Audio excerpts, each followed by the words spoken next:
بسم اللہ الرحمن الرحیم۔ کچھ لوگ یہ خیال کرتے ہیں کہ گناہ نیکی میں کیسے بدل جاتے ہیں۔ اللہ پاک فرماتے ہیں کہ میں جب چاہوں اپنا یہ اختیار استعمال کر سکتا ہوں، میں جس کو چاہوں جب چاہوں معاف کر سکتا ہوں، اور وہ کر سکتے ہیں۔ وہ گناہ معاف کر سکتا ہے، بلکہ سب کچھ کر سکتا ہے۔ وہ ان کے گناہوں کو نیکیوں میں بدل سکتا ہے۔ ایسا ممکن ہے۔ ہمارے اپنے ذہن میں جن لوگوں کے لیے نفرت پیدا ہو چکی ہے، ان لوگوں کے لیے محبت پیدا کرو، کیونکہ آپ نے صرف اپنا طریقہ ہی بدلنا ہے، صرف اب گناہ کو نیکی بنانا ہے۔ یہ ایک قسم اب مختلف ہو گئی ہے۔ گناہ کو کم گناہ نہیں بنانا، بلکہ اس کی قسم بدلنی ہے۔ تو نفرت کو محبت میں بدل دو۔ جب آپ اس کی قسم بدل دیں گے، اس کی جنس بدل جائے گی، اور جو ڈرانے والا ہے وہ ڈرنا شروع کر دے، اور جو اس کی پگڑی ہے اس کو لوگوں کے پاؤں میں رکھ دے۔ یہ بہت مشکل ہے۔ پھر خودکشی کر لو۔ یہاں خودکشی کا مطلب یہ نہیں کہ اپنی زندگی کا خاتمہ کر لو، بلکہ خودکشی کا مطلب یہ ہے کہ مرنے سے پہلے مر جانا، یعنی اپنی انا کو پیش کر دو۔ آپ بات سمجھ رہے ہیں؟ کہتا ہے اب میں ڈر گیا، اس سے ڈر گیا، اس چھوٹے انسان سے ڈر گیا، تو یہ چھوٹا آدمی ہم سے مضبوط ہے۔ اگر آپ کو کبھی یہ معلوم ہو جائے کہ آپ کے دفتر کا جو پین ہے وہ لاہور کا ایک کتب یا ولی ہے، تو اس سے فیض حاصل کر لو۔ تو شاید لوگ یہ کہتے ہیں کہ میں فیض لیے بغیر ہی واپس آ جاؤں گا، یہ بیوقوف آدمی ہے، جبکہ فیض اس اللہ والے کتب یا ولی کے پاس ہے جو آپ کے دفتر کا پین ہے۔ تو اس سے فیض لینے کی آپ کو جانشینی چاہیے، اس کا ادب کرنا چاہیے، کیونکہ بے شک وہ پین ہے، لیکن ہے تو وہ اللہ کا ولی یا کتب۔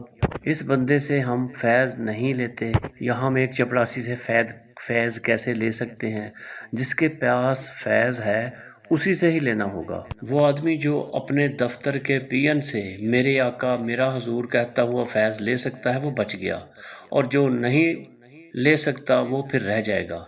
بات سمجھنے کی ہے۔ اگر ایسا کر سکتے ہیں تو آپ کے گناہ نیکیوں میں بدل جائیں گے۔ یہ وہ سٹیج ہے جہاں پر اپنے رویوں میں تبدیلی پیدا کرنی ہوگی۔ جو لوگ ساری عمر کافر رہے، اسلام کے خلاف رہے، اور پھر حضور نبی کریم صلی اللہ علیہ وآلہ وسلم کے سائے میں آ کر توبہ کر لی، بس وہ بخشے گئے۔ ایسا کہہ سکتے ہیں کہ دوزخ میں جانے والے اب سیدھے جنت میں گئے، انہیں توبہ نصیب ہو گئی، کلمہ نصیب ہو گیا، حضور نبی کریم صلی اللہ علیہ وآلہ وسلم کی محبت نصیب ہو گئی۔ جب حضور پاک صلی اللہ علیہ وآلہ وسلم کی محبت نصیب ہو جائے تو پھر کچھ باقی اور نہیں رہ جاتا۔ حضور نبی کریم صلی اللہ علیہ وآلہ وسلم کی واحد ذات ہے جن کے پاس ایسی چیز ہے کہ نفرت کسی سے نہیں، برے عمل سے نفرت ہے۔ اگر عمل بدل جائے تو پھر نفرت نہیں، یعنی نفرت کفر کے ساتھ ہے، کافر کے ساتھ نہیں۔ اگر وہ کافر ایمان میں آ جائے تو ساری محبت اس کافر کی طرف کنورٹ ہو جائے گی۔ ہمارا حال یہ ہے کہ ہم لوگوں کے ساتھ اگر کسی نے غلطی کی ہے، کوئی کوتاہی کی ہے،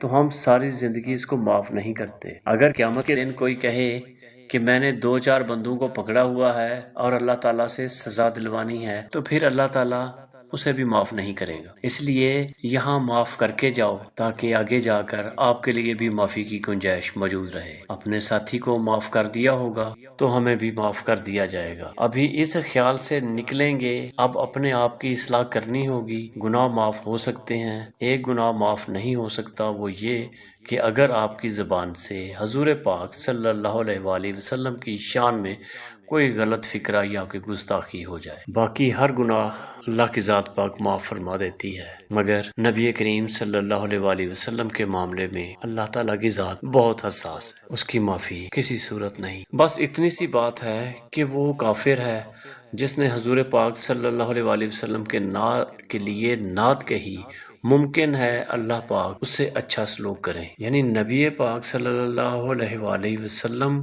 کی خدمت میں نعت کہنے والے کے ساتھ بھی اللہ کی ذات پاک اچھا سلوک فرما سکتی ہے اگر اللہ تعالیٰ کی ذات چاہے۔ لیکن نبی کریم صلی اللہ علیہ وآلہ وسلم کی ذات کے ساتھ گستاخی کرنے والے کو کسی صورت معاف نہیں فرما۔ ہمارے پاس علم بھی ہے اور یقین بھی، اس کے باوجود عمل نہیں بن پاتا۔ یہ ایک بہت غور والی بات ہے کہ ہم لوگ اس بات کو جانتے ہیں کہ ہم اپنے لیے یہ دعا مانگتے ہیں کہ یا الہی ہمیں نبی پاک صلی اللہ علیہ وآلہ وسلم کی زیارت نصیب فرما، یہ دعا مانگتے ہیں، یہ دعا بھی ہے، خواہش بھی ہے اور نصیب بھی۔ بد نصیبی کب ہوتی ہے کہ زیارت ہو لیکن اعتقاد نہ ہو۔ اس زمانے کے لوگ نبی کریم صلی اللہ علیہ وآلہ وسلم کی موجودگی میں انہیں دیکھنے کے باوجود ایمان نہ لائے، وہ بدقسمتی ہے۔ تو عمل کا بھی یہی حساب ہے۔ آپ دعا کرتے ہیں کہ یہ حاصل ہو جائے تو آپ کو علم حاصل ہو جاتا ہے، لیکن علم کے باوجود جب عمل نہیں آتا تو اس کی صرف ایک وجہ ہے کہ آپ اس سفر پر